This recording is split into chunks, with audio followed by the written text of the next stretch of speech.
don't think closing out is an issue. That from that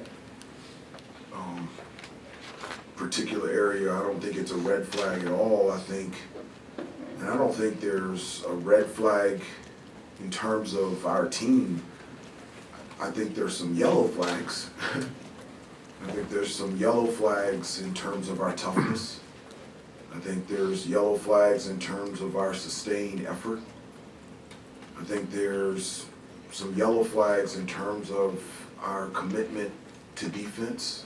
I think there's some yellow flags in terms of our commitment to the scouting report and doing the things that you've been asked to do. I think there's some yellow flags in terms of getting to the offensive glass, and I think there's some yellow flags in terms of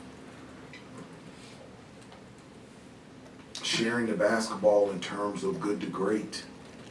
And so I don't think there's any red flags, but there's a number of areas where there's some yellow flags that need to be changed and will be changed. Are you surprised that some of those yellow flags have been I am. through the three games? I am. I really am. That's the shocking thing. I am. You know, I really felt like at the beginning of the year that there would be a hunger and a thirst. And I really felt that. And I was excited about it because I felt like it was coming from different directions, different viewpoints. So from, you know, the guys that played major minutes last year and decided to come back, there's a hunger and thirst. For the guys that have an opportunity that didn't play last year but have an opportunity this year, hunger and thirst. The freshmen that have joined here and a hunger and a thirst to be a part of it. And then, you know, transfers, which is only one, Pete, being a part of something that he's never experienced before, a hunger and a thirst. And so I am surprised. I am. I'm very proud of the team. I'm very happy that we won. But the sustained effort and energy and the joy of being out there on the floor and having a chance to compete every day and see what this team can accomplish. It's not where it needs to be. It's not consistent, and as I said before, it will change and it will get better. Hubert, it seemed like the way Pete played tonight was a positive to take out of this. Just be able to get him going and maybe get him to some of his spots. Did you like that? What you saw out of him and the way you guys were able to get him going? Yeah, I did. You know, I thought, you know, he was in a really good rhythm on the offensive end in the first half. That's something that I see every day at practice. So for that, from an offensive standpoint in the first half, for that to be on display was terrific. But he had 16 at halftime, and he only had 18. You know, one of the things when it was a long time ago when I played, you know, I had 16 in the first half. You know, my teammates are going to screen and get me the ball and continue to do that. And so to have 16 in the first half, and I don't know how many shots he took in the second half, as a team, we've got to do better than that. And then, you know, as well as Pete played, you know, on the offensive end, I was really happy he got in the rhythm in the first half. 2 shots in the second half, Kirk says.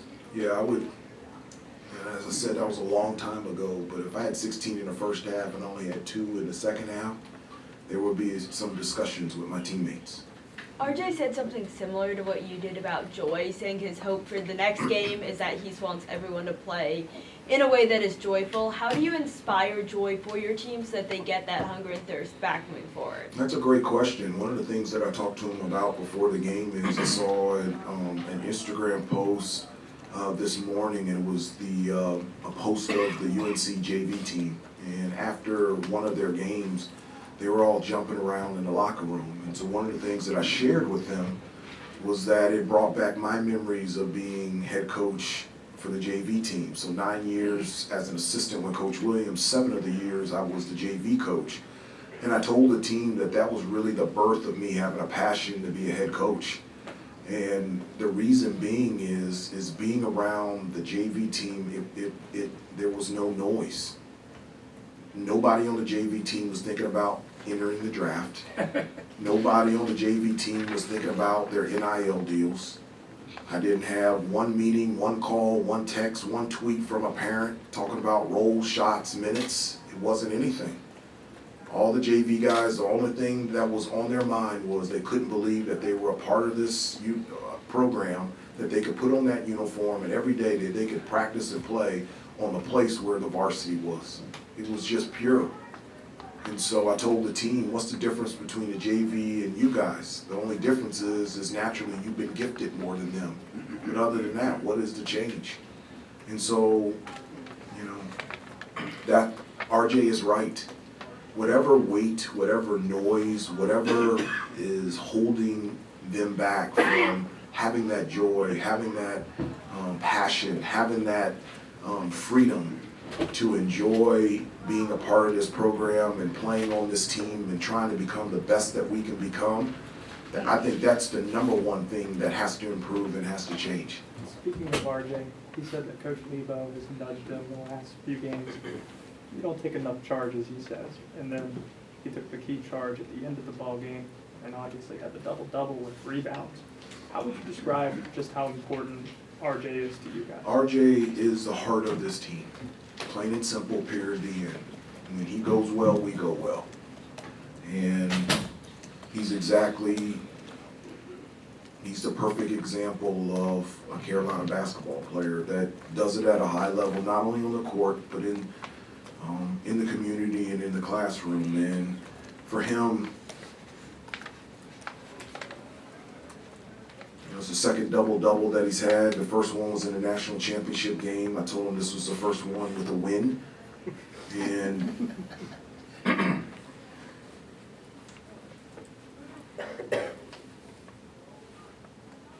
but he out-rebounded everybody. And it wasn't about technique. It's because he wanted to get the ball. He wanted to take the charge. So if we can get 18 guys that want to do that on a consistent basis, then we might have something here. Time for two more.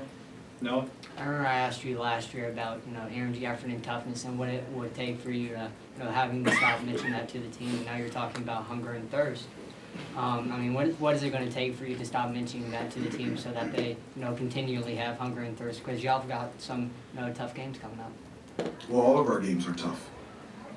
It's hard to win at this level, and we respect every opponent, and every time that we have an opportunity to compete, it's always going to be tough. We're going to get the best out of every team we play, regardless if it's non-conference or conference play. We'll continue to talk about it. We'll continue to practice it. One of the things that I think helps with hunger and thirst is playing time. Lack of playing time. As I said before, a long time ago since I played, but I do remember that gets your attention. And that's one of the things that over the next 3 or 4 days, it will be addressed, it will be reevaluated, and it will be tweaked and pivoted and changed and altered to make sure that we're playing the way that we can play out there on the floor. One last one. Hubert, go ahead, Brent. I was just going to say, defensively, RJ said that some of the rotations and the weak side help was unacceptable in terms of allowing the points in the paint. Is that just another one of those things where it's about commitment to the scouting report and energy? Oh, 100%, 100%. I told them at halftime, I said, it's very difficult to do the exact opposite of what the coaches have asked you to do. That seems to me to be harder than to do what you've been asked to do. So somebody says, do this, and I go, I'm not gonna do that, and I'm gonna actually do the opposite thing. That's very difficult to do. It's actually harder. And so,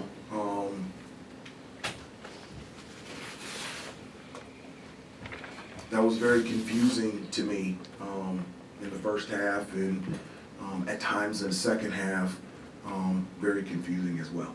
One last one, Adam, here on the left. Hubert, Armando said that you told him, we'll see you Thursday. I don't know if that was ominous or not, if you intended it to be ominous to them, but when you're talking about the next 3 or 4 days here, like, what would you like to get accomplished?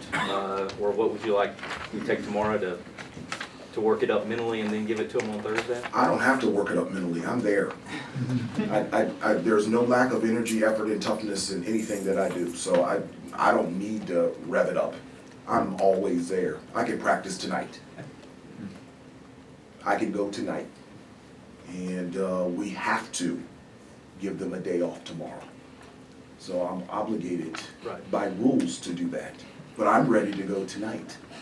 And so I can't wait for practice on Thursday. I'm very excited about it. I'm ready to go.